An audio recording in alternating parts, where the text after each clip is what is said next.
Iyi ni radio BBC gahuza miryango ivugira i Londres kuri metero 19 25 31 na 41 no ku mirongo ya FM mu karere k'ibiyaga bigari kuri bonesha FM mu Burundi no kuri internet kuri bbcgahuza.com.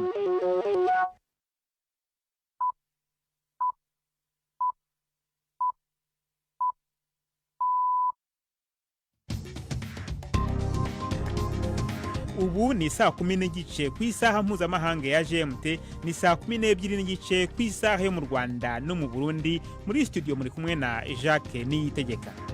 Izi ni ingingo z'ingenzi zigize aya makuru. Urwego rushinzwe kurinda umutekano w'abaturage muri Gaza ruravuga ko abantu batari munsi ya 70 baguye mu bitero byo mu kirere bikaze by'ingabo za Israeli byibasiye amajyaruguru y'iyo ntara. Mu gihe mu Burundi barimo kwitegura amatora rusange ya mu kwezi gutaha, uyu munsi twabyishije undi mukandida wigenga mu matora y'abadepite Jules Niyongabo batubwiye impamvu yahisemo kutiyamamaza umukandida uva mu ishyaka iriniri. Muto sindi gito ndamaze kubona byinshi aho imigambwe yagomba kugira ingufu, wasanga yasenyutse, wasanga haje umugambwe uyu iragijyanya kuri kabiri gatatu canke akaza uyu ugeretse ku wundi. Turajya no mu Rwanda mu kigo Biomasters gikora ibicanwa mu bisigazwa by'ibimera mu gihe igihugu cyanganye n'ikibazo kigabanuka ry'ingufu z'ibicanwa bikomoka ku mashyamba. Tubafitiye n'ikiganiro baza muganga muri mwese ikaze muri amakuru yo kuri wa gatanu turi ku itariki ya 16 z'ukwezi kwa gatanu.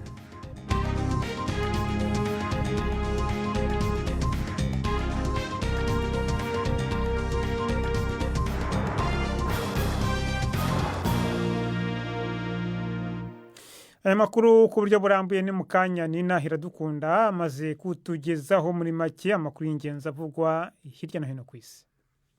Ikigo kijejwe gucungera umutekano w'abanyagihugu cigaza kivuga ko igisirikare ca Israel cisha abantu hafi 100 mu masaha 12 aheze mu bindi bitero bikomeye vyabaye mu buraruko. Amasanamu yafashwe n'ibitaro vya Indonesia biri Beit Lahia yerekana abantu bapfuye n'abakomeretse baryamye hasi ku kidekeri c'amaraso mu gihe abaganga bariko baravura abakomeretse n'imivyimba yazingiwe mu bitambaro.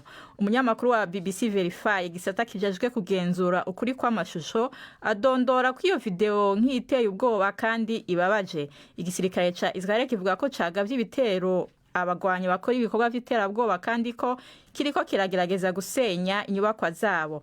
Mu kiganiro bagiranye n'ikinyamakuru BBC Arabic citwa Middle East Daily, umwe mu banyapalestina bo mu karere ka Al-Karara gaturanye na Khan Yunis yapfushije inshuti ziwe muri ivyo bitero, avuga ko yumva isi yamutereranye. Bateye igisasu ku nzu umushikanje n'umugabo wiwe Mohammed Awad barimwo, yarafise inda y'amezi 5. Bisa nk'uko atamutu ushobora kuboneka ku kibazo cyacu. Ku banya-Israeli turi bitigiri gusa, nta n'umwe ariko aradufasha canke ngo arabe uko aya mahano yohagarara. Turindiriye gusa igihe cyacu ngo dupfe. Buri munsi dusezera abamaratiri bashasha. Nta hano namwe hatekanye mu karere ka Gaza. Ibi nivyo tubayemo, ubu nibwo buzima bwacu. Bose baraduhevye, naco tukimaze atari ukugwiza ibitigiri gusa. Israel yagavye ibitero vy'indege mu bibanza yavuze ko ari vy'abahuti mu vyambu vya Hodeha na Sarif muri Yemen. Umushikiranganje wo kwivuna abansi yashize hanze amashusho y'umushikiranganje wa mbere Benjamin Netanyahu n'abakuru b'ingabo za Israel zigwanira mu kirere.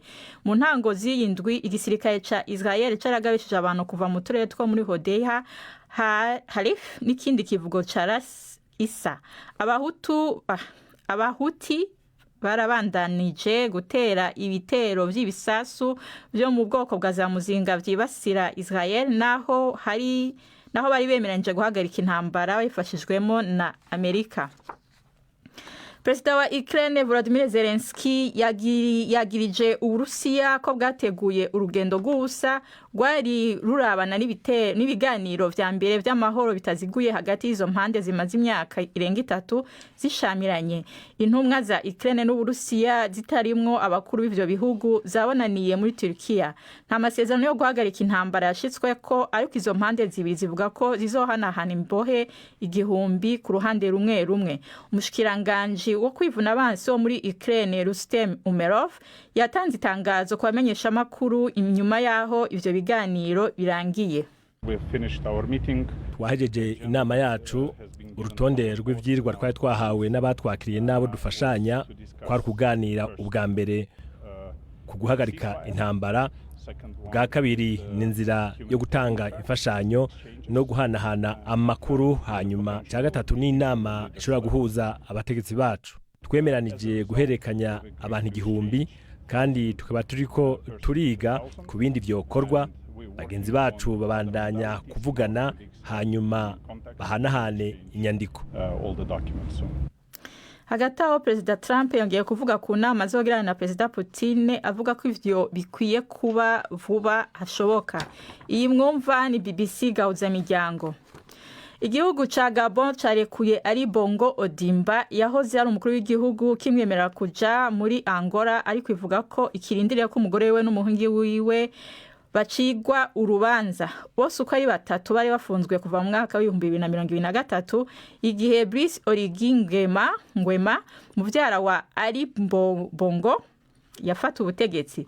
Sylvie na Noureddine Bongo bari bafunzwe kubera bagirizwa ibiturire, ariko bararekurwa mu ntango y'indwi inyuma yaho perezida wa Angola agiriye urugendo i Libreville. Ariko abashinjacaha b'i Gabon bavuga ko ivyo baregwa bitavuyeho.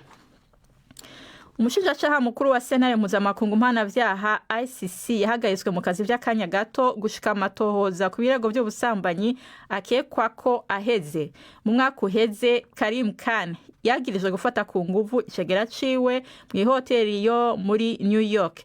Abashikiriza amanza biwe bavuga ko bashimitse ko ivyo birego atari ukuri, ahubwo ko we yashizweko igitutu co gutanga imihoho. ICC yaraneguwe kubera yasohoye umutahe wo gufata umushikiranganje wa mbere wa Israel Benjamin Netanyahu mu bijanye n'intambara ya Israel i Gaza, n'uwundi wo guta muri yompi Perezida Putin ku bijanye no gushimuta abana b'abanya Ukraine. Umushikiranganje wa mbere wa Pologne Donald Tusk murantunga yagirije umugwi w'abarusiya binjiye mu mashini nyabwonko batayifitiye uruhusha bakorera ku rubuga rwa Telegram ko ari bo bagavye igitero cyo kuri internet cibasiye urubuga rw'umugambwe wiwe imisi 2 imbere y'amatora ya president. Yavuze ko hari utwigoro two guhagarika ico gitero kikibandanya kandi kikaba kiriko kiragira ingaruka ku mbuga zindi migambwe ibiri igendera ku matwara yo hagati y'Iburyo na y'Ibubamfu. Mbere yaho umuyobozi mwishikira mu biro vya President Tusk yavuze ko igitero ca internet catanguye mu gatondo catumye imbuga zibiri z'umugambwe wa Civic Platform zihagarara gukora. Jacques, urakoze Nina, iradukunda kuri iyo ncamake y'amakuru.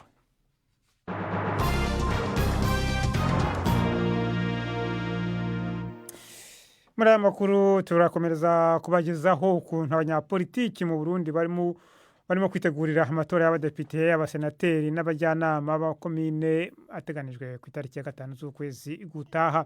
Nyuma yo kubagezaho mu ntangiriro za kino cyumweru uko amashyaka amwe akomeye mu gihugu yatangije ibikorwa byo kwiyamamaza mu bice binyuranye by'igihugu, uyu munsi twavuganye n'undi mukandida wigenga, uwo ni Jules Niyongabo witoreza umwanya w'umudepite mu ntara ya Bujumbura yagutse igizwe na Bubanza, Cibitoke na Bujumbura.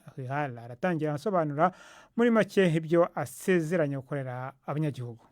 Guharanira intwaro ibereye. Iyi ntwaro ibereye niyo nyine ishobora gutuma abari mu nzego bakorera igihugu bubahiriza amategeko agasubira agafata inzira, intahe igafata ijambo, ubutungane bugakora, iterambere rigasubira kuba rusange rya bose, ibintu byose bigakorwa neza, umuntu ari mu mabanga akayakora adakorera inyungu z'umwe canke babiri, ariko akorera inyungu z'abarundi bose. Rero intwaro ibereye ni ikintu cy'urufatiro tugomba kugarukana mu gihugu cacu tukayiharanira, ariko kandi hariho n'iterambere rusangi. Ubutunzi bw'igihugu bugezaho umwansi arutoza gati, tugomba guhagurukira iterambere ry'igihugu mu gushiraho amategeko ashobora gutuma urudandazwa rugenda neza, hakabaho itozwa ry'amakori ryubahirije amategeko, ko kenshi usanga amakori ariko aratozwa yamwe usanga yaduze, hano ugasanga ntibahirizwa amategeko, ugasanga buri kwezi, buri ndwi, buri mezi angahe ibintu birahinduka. Umuntu agiye kurangura ikintu azi ngo yatanze ikori ryayo bwa mbere agarusanga yaduze yarenze, bigaca bituma ubuzima buzimba, ibintu bikazimba ku masoko. Hanyuma kandi hashobore kubaho amasezerano hagati y'ibihugu bigenzi by'u Burundi. Twamye dufite ibihugu bigenzi by'u Burundi byanyi dufata mu mugongo, n'ubu biracariho, gusa bindiriye ko abarundi bafata umurongo mwiza, umurongo wo kutaba abanyamwigendako, kuko nyamwigendako ntari biri menshi. Nk'umukandida wigenga ufise uburyo buhagije? Oya, haba na gatoyi, uburyo ntibuhagije kuko nta nteguro n'imwe mu bisanzwe ibindi bihugu cyo bita ngo ikigega kijeje gushigikira demokarasi, kugira ngo abantu bose bafite ivyumviro, bafise n'abashigikiye mu vyumviro bashobore kurinda ingene babishikiriza bashigikiwe n'ibigega bijeje gushigikira demokarasi. Muga mu Burundi nta bihari. Turagerageza mu buryo buke dufise duhabwa n'abakunzi badushigikira n'uburyo bwacu nyene bwite, tugashobora kuboneka ku rubuga, tukaboneka ku mbuga ngurukana bumenyi.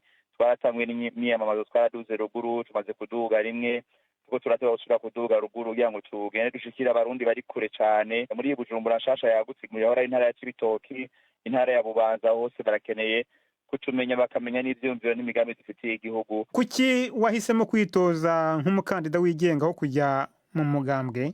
Icambere co imigambwe yo mu Burundi myinshi usanga ifise umurongo igenderako, kandi ugasanga iyo mirongo kenshi iyo bagezeyo n'uwaragize ngo ahagaze atumbereye neza, ugasanga harimo guhungabana, hakaba inyinyurana ryama rihari mu vya politike. Rero ntitwigeze duhurumbira kuja mu migambwe mu myaka iheze, kubera ko twabona ntaho bishobora gushika na igihugu canke kudushikana natwe ubwacu. None se niba utari mu mugambwe, iyo migambi yose wavuze ufitiye abanyagihugu uramutse utowe izashyikirwa gute mu nteko mu gihe nta bandi badepite musangiye umugambwe bagushyigikiye? Twizera yuko no mu nama nshingamateka tumaze gushikayo tutazobura abandi bashinga amateka bavyumva kumwe natwe, kuko iki gihugu kirafise abagabo b'inyamunyu bazi ukuri, bagendera ukuri n'ijambo, badatamika ijambo, bazokenera kubona impinduka. Kuko bitagenze uko haba hariho izindi nzira atari nziza, usanga abantu bihutira kujamwo zohaba zidusubiza inyuma aho gutera tuja imbere. Kuri hari abagabo b'inyamunyu bazoba mu nshinga amateka babona ukuri, bakeneye iterambere ry'igihugu, bakeneye kubona Burundi busubira kugira iteka n'itekane. Jules Niyongabo, tuve mu Burundi tujye mu Rwanda. Mu gihe icyo gihugu gihanganye n'igabanuka ry'ingufu z'ibicanwa bikomoka ku mashyamba, abanyarwanda batangiye kwiyambaza ubundi buryo bwasimbura inkwi n'amakara bigenda biba bikeya. Hari abayobotse gaze ariko bavuga ko ibahenda cyane, hari n'abagikoresha amakara ariko uretse no kuba agenda aba makeya nayo ngo arahenze. Hari ababonye ikibazo nk'uburyo bw'ishoramari bagerageza gukora ibindi bicanwa.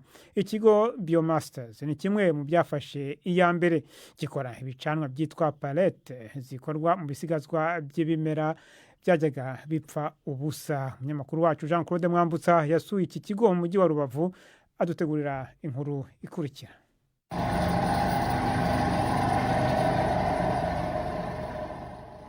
Ndi mu mujyi wa Rubavu mu kigo Biomasters gikora ibicanwa bizwi nka palette. Ibimashini binini bitonze ku murongo birahererekanya ibisa n'umusenyi ukomoka ku ibarizo ry'imbaho, ibindi biratsindagira, naho ibindi bikabumbabumba kugeza ubwo hasohotse akantu kameze nk'isegereti ariko kitwa palette. Uretse iri barizo, zimwe mu mashini zirashwanyaguza ibisigazwa by'ibiti byasigaye mu isarura ry'amashyamba nk'ibishyitsi cyangwa amashami mabi atavamo imbaho. Innocent Sekeyukunze ni impuguke ikurikiranira umunsi ku wundi imikorere y'uru ruganda. Iyo urebye usanga ahantu ugenda ukora hari ishyamba ubu habaye ubutayu. Rero bisaba ko tushaka tugakoresha bya bindi twatwika, bya bindi byapfaga ubusa, ya myanda yapfaga ubusa, akaba rero tubyazamo umusaruro. Ubwo ni ukuvuga ngo ni ibarizo ukenera, cyangwa bya ibitiritiri by'ibigori, cyangwa se bya bisigazwa by'amakawa na bya bisigazwa by'umuceri. Noneho ya mashyamba yacu tukayabungabunga, yazera bagakoramo za mbaho, ibisigaye bimwe na bimwe tukongeramo ibyo twakoraga tugakora palette. Ubu bwoko bw'ibicanwa bwitwa palette ngo burahendutse. Ikiro kimwe kikaba kigurishwa amafaranga 300 y'u Rwanda. Umuryango uciriritse ukaba ushobora gukoresha nk'ibiro 40 ku kwezi, bihwanye n'amafaranga 12,000. Haracyari ikibazo ku mbabura zihariye zikoreshwamo ibi bicanwa, zigura amafaranga 80,000.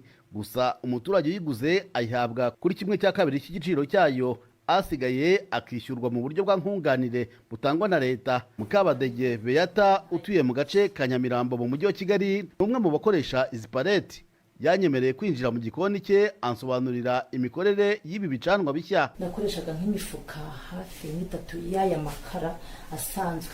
Ubu ngubu nkoresha imifuka 2 mu kwezi umva ni nka hari 12. Ikindi nuko gazi zikuntu rimwe na rimwe n'umukozi iyo udahari kwitwararika n'ibyo byose bizi ibintu by'impanuka ugasanga wenda gaze ntiyibagiwe nko kuyifunga akaba yanatwika. Urumva naragabanukiye ku mafaranga ngabanukirwa no kuvuga ngo ibintu by'isuku. Mu gihe ibicanwa bigenda biba bikeya kuko amashyamba nayo asa n'agenda acika ngo birihutirwa ko hashakishwa ubundi buryo bw'ingufu zo gucana butari ibiti cyangwa amakara. Claudia Munch ni umwe mu bashinze ikigo Biomasters ndetse akaba ari nawe muyobozi wacyo. Save 90% of wood compared to charcoal and therefore Paleti zigabanya ibiti bikoreshwa nk'ingufu zo gucana ku rugero rwa 90% ugereranyije n'ibikoreshwa hatwikwa amakara. Ikindi nuko paleti zigabanya cyane imyotsi yoherezwa mu kirere, bivuze ko ari nziza ku buzima bw'abantu no ku bidukikije. So you win on all fronts. Biomasters ni ikigo kitaramara igihe kinini gishinzwe, ubu kikaba kibarura abaguzi bahoraho bagera ku 6,000 mu mujyi wa Gisenyi, Kigali ndetse no mu gace k'Ubugesera. Aba baracyari bakeya cyane ugereranije n'ubushobozi uruganda rufite bwo kuba bwakora palete zingana na toni n'igice buri saha. Jean-Claude Mwambutsa, BBC Gahuza Miryango, mu karere ka Rubavu. Mukomeje kumva BBC Gahuza Miryango, muradukurikira kandi kuri Kisoro FM Majyepfo ya Uganda. Tugeze ku isaha ya saa 12:46 ku masaha yo mu Rwanda no mu Burundi.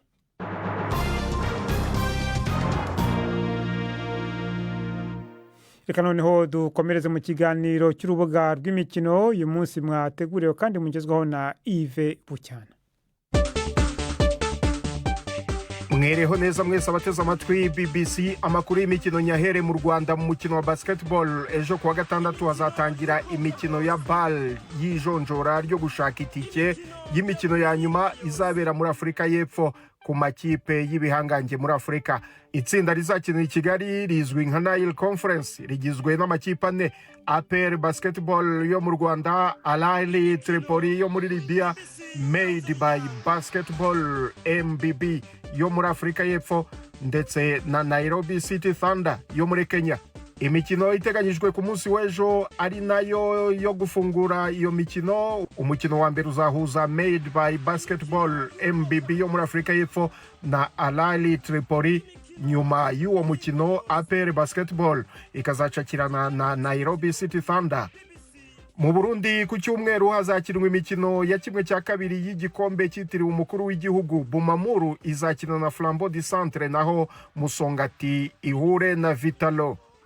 Ngarutse mu Rwanda, shampiyona y'umupira w'amaguru yo igeze ahakomeye mu gihe hasigaye imikino 3 gusa. Izi mpera z'icyumweru ziraba ari ishiraniro ku makipe ashaka igikombe narwana no kutamanuka. Imikino yizihatanira igikombe noneho izabera ku isaha imwe ku munsi umwe wo ku cyumweru. Rayon Sport izahura na Bugesera, mu gihe APR FC yo izakina na Gorilla. Ikipe ya Rayon Sport irarusha APR FC inota 1.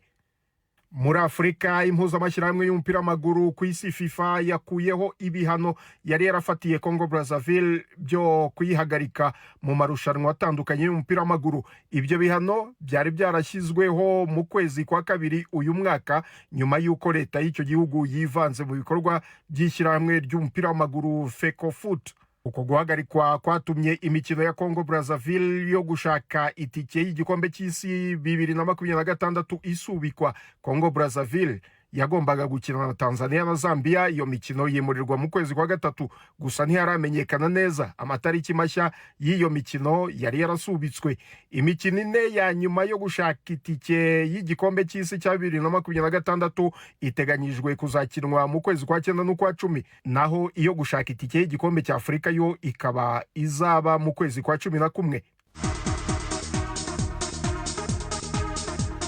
Mu Bwongereza, shampiyona ya English Premier League yamaze kwegukanwa na Liverpool, nayo iragenda igana ku musozo.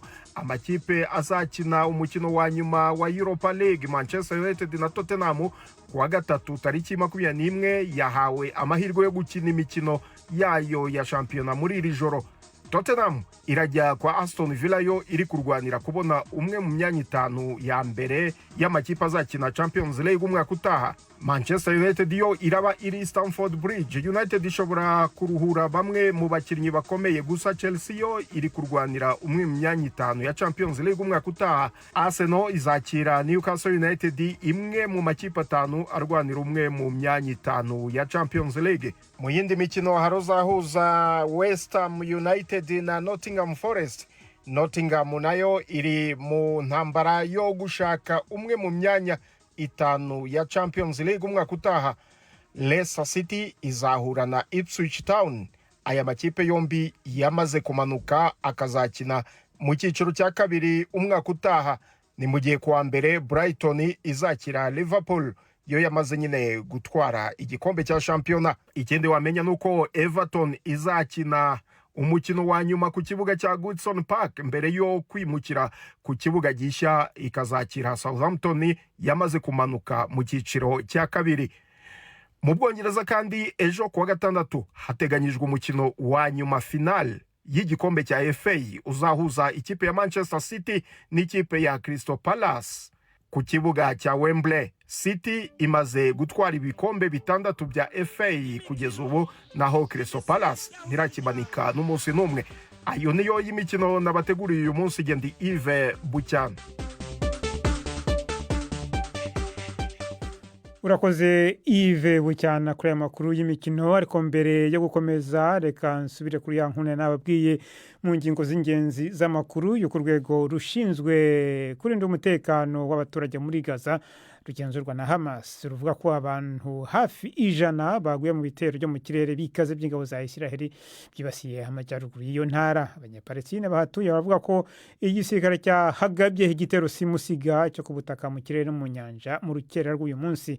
Isiraheli yari yakangishije kugaba igitero gikomeye niba nta masezerano y'amahoro igiranye na Hamas mbere y'uko Perezida Donald Trump arangiza uruzinduko arimo mu bihugu byo mu kigobe cy'Abarabu. Ni inkuru ya Sebastian Asha mugezwaho na Robert Patrick Misigaro. Nibirasa nk'igikorwa ca gisirikare Israel yatangaje ivuga ko kigamije kwigarurira akarere kose ka Gaza, ariko ibi bitero biheruka vyari simusiga.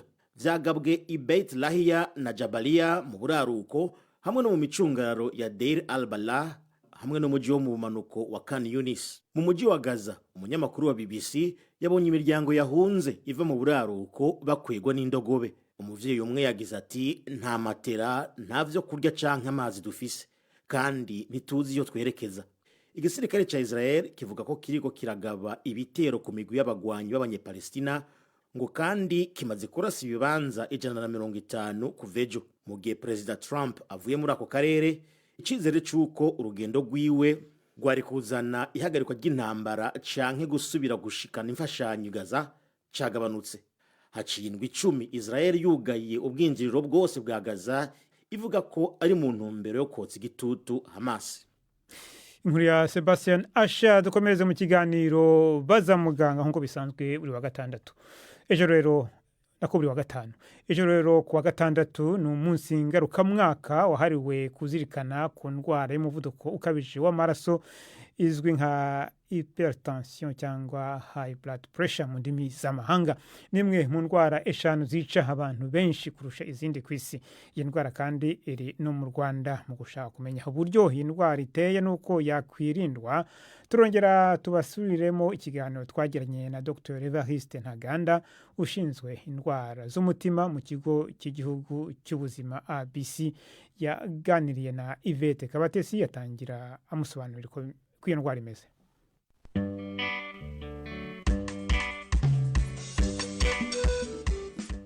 Mwireho neza. Umuvuduko w'amaraso ni imwe mu ndwara 5 za mbere zihitana abantu benshi ku isi, nk'uko bitangazwa n'ishami ry'umuryango w'abibumbye ryita ku buzima. Cyakora ngo hari icyo umuntu yakora kugira ngo abashe kuyirinda. None turi kumwe na muganga Wirimucyo. Umuvuduko w'amaraso ni ikibazo cy'imitsi y'amaraso iba ireze. Uko abantu bagenda bakura, imitsi igenda ikomera cyangwa ikarega ku buryo amaraso adatembera neza. Mu bantu benshi birizana kugeza kuri 90% nta kintu kigaragara mu by'ukuri kibitera, ariko hari ibyo twita risk factors zongera ibyago by'uko umuntu yagira umuvuduko w'amaraso. Niba ababyeyi bawe bari bafite ikibazo cy'umuvuduko w'amaraso, nawe ufite ibyago bikushobora kukigira. Kuba umuntu abyibushye, adakora imyitozo ihagije, atarya indyo yuzuye, kuba umuntu anywa itabi, anywa inzoga, kuba umuntu afite uburwayi bw'impyiko, diabete cyangwa uburwayi bwa tiroide, hari n'izindi ndwara nyinshi zishobora kongera ibyago byo kugira umuvuduko w'amaraso. Hama ngo umuntu yamenya gute ko afite iki kibazo cy'umuvuduko w'amaraso? Ikibazo cy'umuvuduko w'amaraso umuntu akimenya iyo yipimishije, ntabwo utegereza kugira ibimenyetso, kuko iyo bagize ibimenyetso biba byageze kure. Ni ukujya kwa muganga, biba byiza bawupimye inshuro nyinshi, nibura nk'inshuro 3, kandi bakayipima umuntu yabanje gufata iminota 30 akaruhuka kugira ngo ibipimo bize ari ibipimo nyabyo. Iyo byakabije rero, ibimenyetso biterwa n'igice cy'umubiri cyafashwe. Hari igihe umuntu ashobora kumva ananiwe muri rusange, kurwara umutwe, hari igihe umuvuduko w'amaraso utera ingaruka ku zindi ngingo z'umubiri, ni ukuvuga bishobora gutera ibyo twita stroke, umuvuduko uri hejuru, yagize ikibazo mu bwonko. Umuntu ashobora kugira ikibazo mu maso kubera ko udutsi dutoya two mu maso twangiritse, ntarebe neza, ashobora kugira impyiko ntizikore neza, ashobora kugira ikibazo ku mutima, ari ingaruka zavuye ku muvuduko w'amaraso. Icyo gihe agacika intege, akaba adashobora kugenda ahantu hazamuka, ibirenge bishobora kubyimba. Ariko abantu benshi, igice kinini cyane, ntabwo baba bafite ibimenyetso. Niyo mpamvu ari ngombwa ko abantu bose bagomba kwipimisha, akamenya umuvuduko ukuntu uhagaze. Ibintu byose tubwiye hari aho bihuriye n'ayo maraso apompwa yinjira mu mutima? Yego, umutima utera amaraso akava mu mutima akajya mu mitsi y'imijyana, amaraso akajya mu bwonko, akajya mu maso, akajya mu bihaha, akajya mu mpyiko, akajya mu maguru, akajya mu bice byose by'umubiri. Iyo rero harimo uwo muvuduko w'amaraso cyangwa iyo mitsi ireze, amaraso adatemberamo neza, bituma umutima ukoresha imbaraga nyinshi. Iyo umutima ukoresha imbaraga nyinshi igihe kirekire, uragera ukananirwa, noneho ukagira ibimenyetso by'umutima wananiwe, ariko ikintu cyabiteye bwa mbere ari umuvuduko. Hari igihe umuvuduko uravurwa muga? Uravurwa, hari ibintu umuntu agomba gukora, ibijyanye n'imirire, ibijyanye n'imyitozo ngororamubiri, ibyo birawumanura iyo udakabije cyane, ariko niyo ukabije n'ubundi urakomeza ukabikora, noneho ukongeraho n'imiti. Imiti rero umuntu aba agomba kwifata igihe cyose. Hari abantu bivuza bamuha imiti, ukwezi kwashira akavuga ngo muganga yanyandikiye imiti y'ukwezi, ibyo ari byo byose narakize. Ntabwo ariko bimeze. Ntabwo umuntu akira ngo uvuge ngo umuvuduko wakize burundu. N'iyo ibintu bimeze neza, uba ugifite ibyago by'uko ushobora kongera kuzamuka. Niyo mpamvu niba umuvuduko barawubonye, biba ari byiza guhora umuntu apima, noneho muganga yabona ari ngombwa akamuhereza imiti. Hari abajya bavuga ngo umuvuduko ngo wica nabi, ngo akenshi ngo wica ngo usinziriye, bituruka kuki? Ushobora kugira ingaruka, yego, ukazibona zihuse, ariko ingaruka nyinshi zigenda ziza buhoro buhoro. Umuntu aba afite umuvuduko bakanamubwira ko awufite, ariko agasa nk'ubyirengagiza, kandi nawe muri we akumva nta kibazo afite, ariko umuvuduko ukiri hejuru. Ibyo bigenda byangiriza ingingo, urugero nk'impyiko, buhoro buhoro. Ntabwo ari ibintu byaba mu kwezi kumwe cyangwa amezi 2, ariko nyuma y'imyaka runaka impyiko zirageraho zikananirwa burundu. Rero niyo mpamvu umuntu aba agomba kubifatirana, kuko izo ngaruka hafi ya zose ntabwo zisubira inyuma. Niyo dusanze zatangiye tuzifatirana aho zigeze, ariko ibyinshi ntabwo bisubira inyuma. Mwakomejeho muvuga ko akenshi indwara y'umuvuduko itagaragaza ibimenyetso. Biroroshye kuyirinda? Yego, hari ibintu umuntu akora kugira ngo agabanye ibyago byo kurwara umuvuduko w'amaraso. Hari ukurya neza, gukurya neza no kurya imboga nyinshi, ibindi bikaba bikeya, kurya umunyu mukeya, gukora siporo nibura nka 3 mu cyumweru, gukora isaha ku munsi, kuryama ukaruhuka nibura amasaha 8 mu ijoro, kureka itabi, kunywa inzoga mu rugero. Ibyo ngibyo byose ni ibintu umuntu ashobora gukora kugira ngo agabanye ibyago byo kurwara umuvuduko w'amaraso. Uretse ko ushobora gukora n'ibyo byose, kubera bya bintu twavuze bijyanye n'ukuntu umubiri wawe uteye, nabwo ukagira umuvuduko. Ariko ushobora kuba udafite ibyago byo kurwara, umubiri wawe utakagombye kurwara, ariko kubera ko ufite ibyo bintu bindi bishobora kwizamura, tension ikazamuka. Muganga Wirimucyo watubwiraga ku ndwara y'umuvuduko w'amaraso, ni naha dusoreje. Twibutse ko dukomeza kwakira ibibazo, ikiganiro gasanduka amabaruwa 2790, cyangwa mushobora no kutwandikira kuri email bazamuganga@gmail.com. bbc@gmail.com. muramuke neza. Ni muganga rero wiri mucyo, si muganga Evariste Ntaganda nkuko nari nababwiye mu kiganiro cy'imvo n'imvano. Ejo tuzabagezaho ikiganiro kivuga ku itegeko ryashyizweho mu Rwanda ryemerera abakobwa n'abahungu bafite imyaka 18 kurushinga. Mwakoze cyane guhitamo BBC gahuza imiryango.